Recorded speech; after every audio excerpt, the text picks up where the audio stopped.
Pernah tak kita rasa, kita dah solat dah 5 waktu ni, tapi dengan solat tersebut rasa tak tenang-tenang.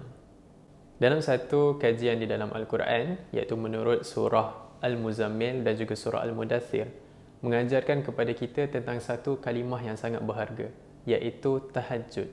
Tahajud di sini bermaksud solat malam. Cuba kita renungkan, bila kali terakhir kita solat malam? Adakah pagi tadi, ataupun semalam, ataupun seminggu, ataupun barangkali boleh jadi sebulan yang lepas kita solat malam? Rupa-rupanya dalam kita solat 5 waktu tersebut, Alhamdulillah kita dah jaga dah solat 5 waktu ni, kita dah jaga dah khusyuk, tapi kita tak dapat lagi ketenangan.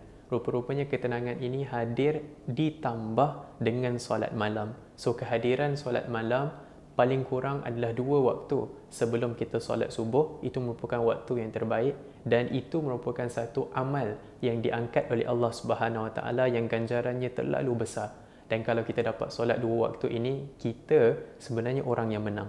Menang dalam erti kata seluruh dunia dan isinya adalah milik kita. So, apa lagi? Kalau rasa-rasa kita susah sangat nak bangun solat malam, dekat situlah punca utama kenapa kita tak tenang dalam kehidupan kita.